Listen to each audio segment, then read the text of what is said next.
Somewhere in the remote desert of northeastern Utah, beyond the dry hills and rust-colored canyons, lies a stretch of land unlike any other in America. Its name is whispered among believers, feared by locals, obsessed over by scientists. Skinwalker Ranch. To some, it's just a piece of land. To others, it's the beating heart of America's strangest, most terrifying mystery. Long before modern investigations, before cameras, sensors, and military involvement, the land was already cloaked in dread. Long before the first journalist ever set foot on its cracked soil. Before the Pentagon funneled millions into top-secret research. Before the world even knew its name. The land that would come to be known as Skinwalker Ranch was already feared. To outsiders, it was just another remote stretch of desert in northeastern Utah. Quiet, barren, empty. But to those who lived nearby, especially the native tribes who had called this region home for centuries, it was something else entirely. A place they didn't talk about in the daytime. A place they avoided once the sun went down. The Navajo people, who had long feuded with the neighboring Ute tribe, believed this land was cursed. Some say the curse came during a time of bloodshed, when the Navajo, driven from their homeland, called upon dark forces to exact revenge. Whether born from vengeance or something older still, the result was the same. The Skinwalkers. In Navajo legend, a skinwalker, Yinal Lushiai, is not merely a creature. It is a person, once human, who has committed the ultimate betrayal, killing a loved one to gain power. Through this ritual, they are said to become beings of black magic. Shapeshifters. Capable of transforming into animals, wolves, coyotes, owls, and in some tales, even mimicking human voices and appearances. But they are not tricksters. They are not spirits. They are predators. According to legend, they move with unnatural speed. They can control minds, possess the living. Some say they travel through the shadows, unseen, unheard, until it's too late. And most chilling of all, they are said to be nearly impossible to kill. The Ute people, too, feared this place. In fact, they refused to set foot on the land we now call Skinwalker Ranch. They believed it was a hot spot for supernatural activity, not just for skinwalkers, but for other forces as well. Portals, spirits, beings from elsewhere. For generations, tribes passed down stories of glowing orbs that moved silently through the air, of beasts that were neither man nor animal, of screams that came from underground. To the modern ear, these stories sound like folklore, campfire tales. But for those who lived near the land, they were warnings, cautionary truths to be respected. This was a place where the veil between worlds was thin, where things could slip through, and often did. And for decades, the land lay mostly undisturbed. The legends stayed alive, whispered through generations, but no one came looking. No one asked questions. Not until the 1990s. That's when science came knocking. But the land did not welcome visitors. In the spring of 1994, Terry and Gwen Gorman thought they had found their dream. A remote ranch in the high deserts of Utah, 500 acres of open sky, fertile ground, and space to raise their prized cattle in peace. They had no idea they were stepping into a place that many had avoided for generations.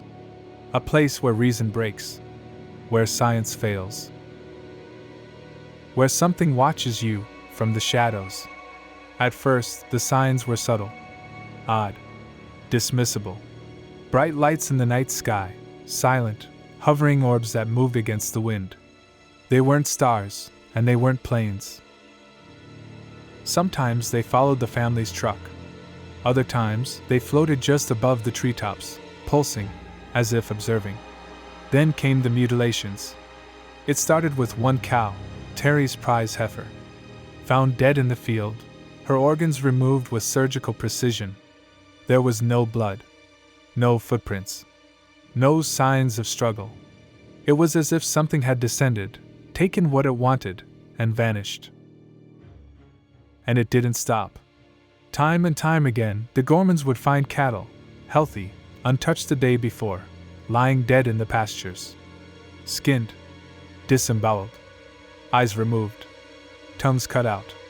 Still no blood, no predators, no explanation.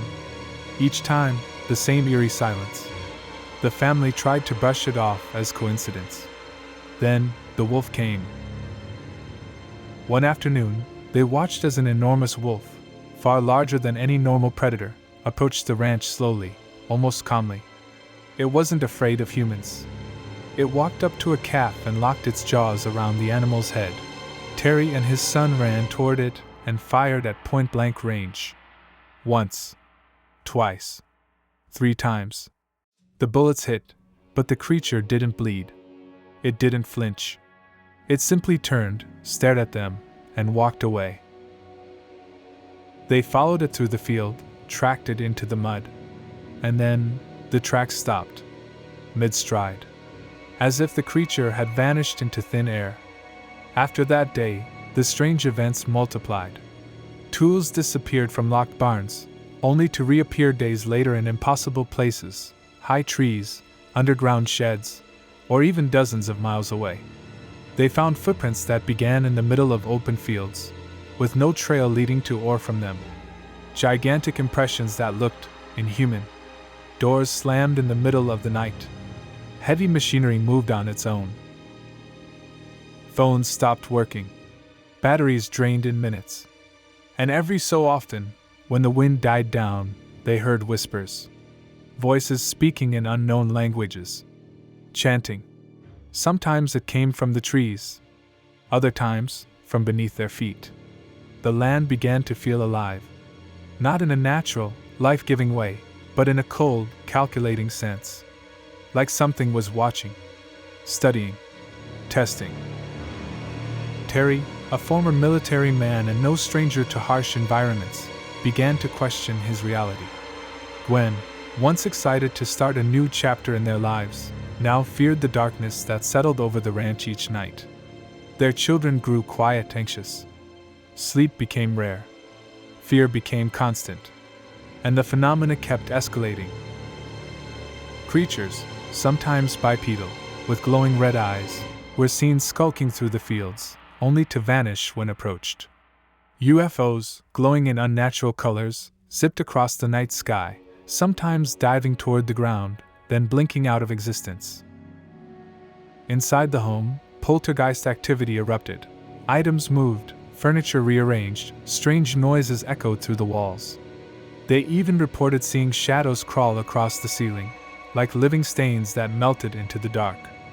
And then came the portals. Terry reported seeing a window in the air, an opening that didn't reflect light like glass, but shimmered like heat. Through it, he saw a different sky, a different world. And from it, something crawled through. He wasn't the only one. Other ranch workers began to experience the same impossible phenomena. Time slips, missing time, and sudden nosebleeds and sickness without cause. By now, it was clear. This wasn't just one haunting.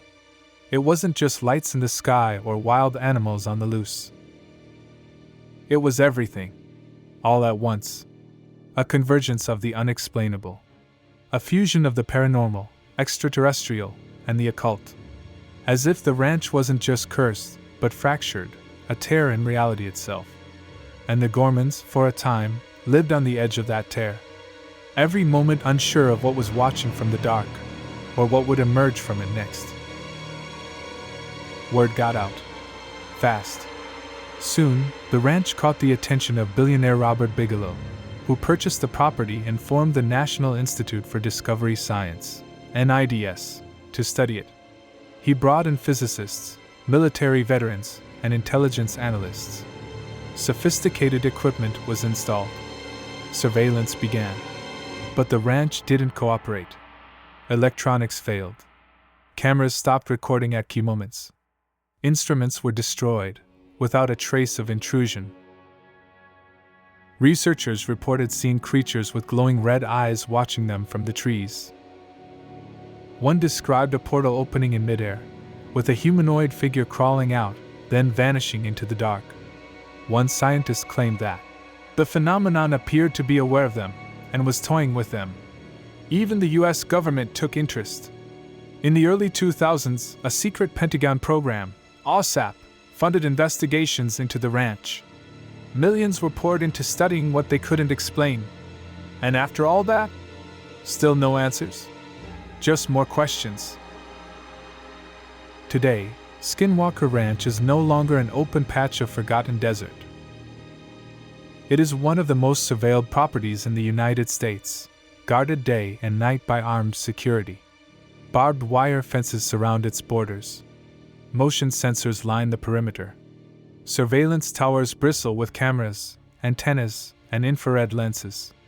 No one gets in or out without authorization. Behind this fortified silence stands a new figure, Brandon Fugel, a real estate mogul and venture capitalist with a fascination for the unknown. Skeptical at first, Fugel believed he was purchasing a myth, a tale inflated by fear and local legend. But that belief didn't last long. Not after his team, comprised of scientists, engineers, aerospace experts, and military veterans, began their own investigation. This wasn't just folklore. Something real was happening on that land. They brought the best tools modern science could offer: LiDAR scanners, thermal drones, spectrum analyzers, and radiation detectors. And yet, time after time, they encountered phenomena that defied logic and physics. Radiation levels spiked with no source. One moment, the ranch was calm. The next, Geiger counters screamed with lethal readings. Then, just as quickly, everything returned to normal. Electronic equipment malfunctioned without cause. Phones lost signal. Cameras stopped recording. Drones dropped from the sky. GPS devices spun wildly. It was as if some unseen intelligence knew exactly when and how to sabotage their efforts. Even more disturbing, voices. Low, whispering tones, captured beneath the ground, on microphones buried in sealed tunnels. Speaking languages no one could identify. And then came the injuries. A scientist, moments after scanning a patch of dirt, collapsed with sudden brain swelling. Another reported nausea, memory loss, and even violent mood swings. Others began to hear things, experience things, that couldn't be explained. One researcher described it simply. It felt like the ranch was inside my head, like it was rewriting how I think. More than one expert abandoned the project entirely, refusing to speak publicly. Some left the field of research altogether. They didn't just believe the ranch was haunted. They believed it was changing them. And so, the mystery deepens. Despite all the technology, all the surveillance, all the manpower, no definitive answers have been found. What exactly is happening at Skinwalker Ranch? Is it a natural anomaly, a rare confluence of electromagnetic fields, radiation pockets, and geological quirks? Is it a thin place, a point where the veil between realities wears thin, allowing things to slip through? Is it an extraterrestrial base, camouflaged in plain sight, watching us from behind technology we can't yet comprehend? Or is it something far older? Older than humans. Older than science. Older than time itself. A force not meant to be understood. Only observed. Feared. And never, ever disturbed. What's happening at Skinwalker Ranch isn't a single mystery. It's a kaleidoscope of the unknown, shifting and evolving with each witness, each investigation. A place where the rules don't apply. Where reality bends. Where science breaks. It's the place where UFOs meet folklore. Where creatures walk through walls. Where the unexplained becomes the only explanation. And perhaps, that's why no one's ever found the truth. Because Skinwalker Ranch isn't just haunted. It's aware. This was Noctalia Stories. And if the shadows still call to you, we'll be waiting in the next mystery.